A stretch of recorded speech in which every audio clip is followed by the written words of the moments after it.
It's 2 working days since the president was re-inaugurated in South Africa.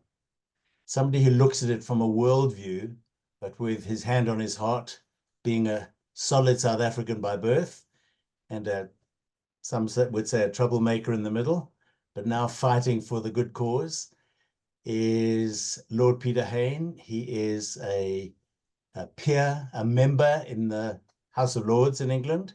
And I'm delighted to say that he's joining me this morning so we can have a chat. Peter, good morning. Morning, Stuart. Good to talk. Nice to see you. So 2 days, a government of national unity. What does that mean to the world, if anything? Well, the world breathed a sigh of relief, and certainly those who have South Africa's interest at heart wanted to see stability, didn't want the rule of law abandoned, respected the fact that it was a free election, which is not always the case in other parts of the world, certainly on the African continent. You think of Zimbabwe immediately to the north, haven't been any free elections there for quite a while.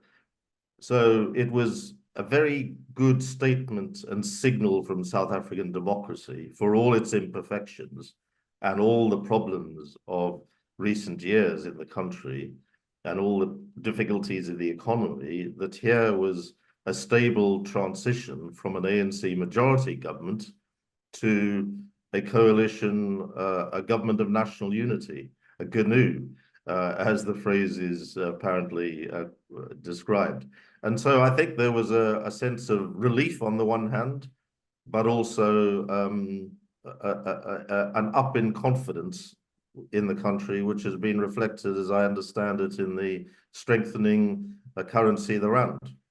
Yeah, in fact, the JSE hit an all-time high the other day, yesterday, I think, day before.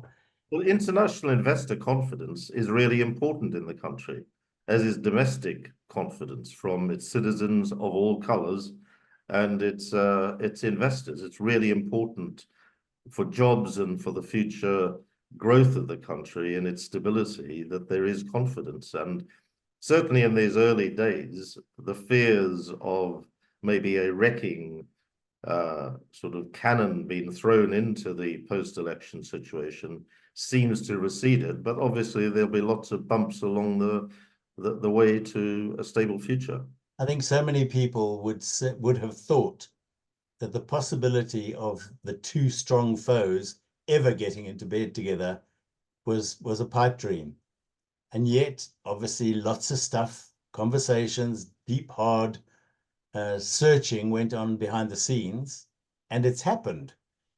But a government of national unity, how much unity will there be when the real hard-hitting, fact-seeking and resolution providing starts coming to play? Well, there's going to be some tough questions faced by both the ANC and the DA, and I'm sure they know it. They've got some very able politicians at the senior levels.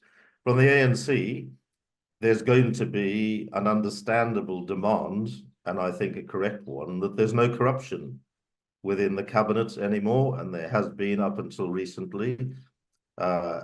Despite the passing of the Zuma state capture decade, I think corruption's got smarter. It hasn't gone away, and it's penetrated into government minister level as well. So the ANC has got to confront, it's going to be confronted, and how that will play out, given the self-interest involved and the fact that the party's sadly become a travesty of its former self under Nelson Mandela and has become deeply corrupt from top to bottom. So that's going to take quite a lot of shaking down to see how that plays out. On the DA side, I've always been very critical of its economic agenda, because I think it's a neoliberal economic agenda, by which I mean privatization is everything, market forces are everything, slimming down the public sector is the priority and almost obsession. Now, I do think there are far too many state enterprises in the country. I don't think the government should be running, what is it, 800 state-owned enterprises in all sorts of sectors. I don't think that's its job. Its job is to provide really good deliver public utilities like electricity, which hasn't been the case, and water, which is in a worrying state, and um, key services, key public services, health and education, and both of them are in terrible situations, especially for the black majority in state schools, which are frankly a crying embarrassment and devastating indictment of a country and a government that is failing its kids, the majority of kids. So that all has to be sorted out. But I don't think it can be done by just unleashing market forces and having a rampant privatization. There's got to be a much more tempered economic agenda from the DA, and also some give and take over labor law, because otherwise you'll see a confrontation with the trade unions. Possibly that's inevitable in some form, but it could be bloody, or it could be resolved by negotiation. And I hope that there will be a sensible adult politics and industrial relations on all sides that make the latter the outcome rather than the former. We've seen a number of times how close we've come to the proverbial precipice and step back from it. We've avoided bloodshed, really, within a hair's whisker. But I think the ice is very thin, and there are lots of self-interest, as you say. Do they maybe consider an amnesty for all the baddies? Or is that too unthinkable? Would people, would the people who have their hand in the cookie jar, would they consider taking it if it were offered? I just wonder how it moves forward. But more importantly, what is the world looking for as a sign that there has been a sea change? Well, I think there has been a sea change in expectations so far, because the concern was that chaos and maybe something worse could have been unleashed if the election outcome was not respected. Now, there's all sorts of bellicose threats from Jacob Zuma and his cronies, and we'll have to see what happens there. But South Africa is not, and I often think there's visits flying in from the UK, despite my heritage in anti-apartheid campaigning and close interest, and there's a lot of the country still in my heart. I often think the debate in South Africa is curiously and uniquely parochial. And we're living in a very troubled world. And one of the questions that hasn't yet been asked about the future of the country, in whatever way the government of national unity plays out, is where is South Africa pointing in the world? We're in a most dangerous situation in my lifetime.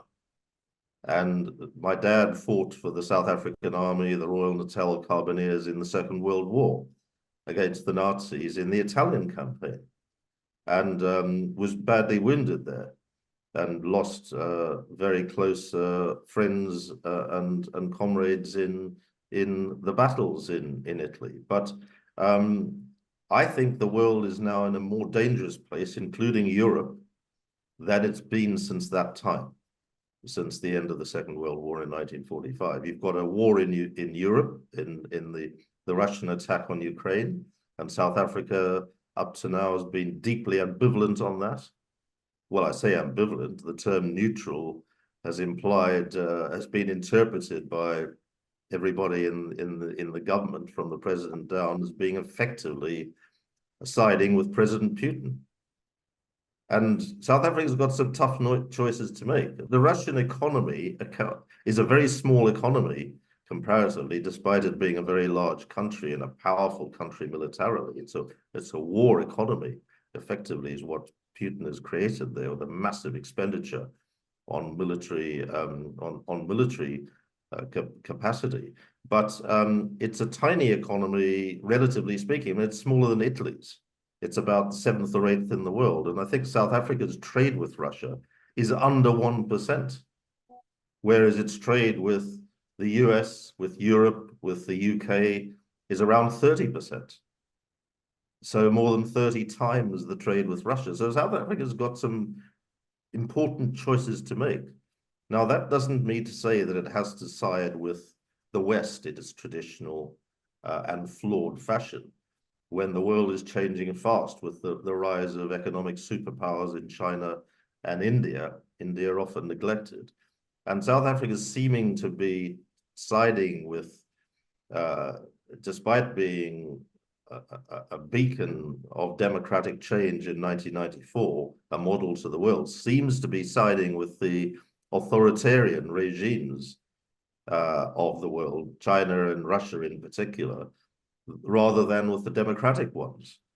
And I don't necessarily agree with the very simplistic and self-serving characterization of President Biden as the choice in the world between autocracy and democracy, because I think it's more complicated than that. The US's record in its so-called democracy externally has been pretty questionable, supporting dictators and all sorts of dodgy causes. But nevertheless, I think whether South Africa points towards the autocracies or points towards the democracies is going to be pretty important for the country's future. Yeah, and as I hinted at, the siding with one side as opposed to the other in the Middle East. I mean, that's causing its own issues. So what? Well, the Israel-Gaza conflict is a very serious conflict that can, at any moment, break out regionally if we've already seen the way that the Israeli attacks or virtually demolition of Gaza following the terrorist pogrom on October the 7th, that terrible attack by Hamas on Israeli citizens, just killing 1,200 of them in a terrorist outrage. But then Netanyahu's response, the Israeli Prime Minister's response, has just been terrible. And it seems that, and by the way, he's not going to win. You're not going to destroy Hamas. You never were going to destroy Hamas, whatever you think about it. And I negotiated a peace settlement under Tony Blair in Northern Ireland, where you brought together people who were bitter blood enemies.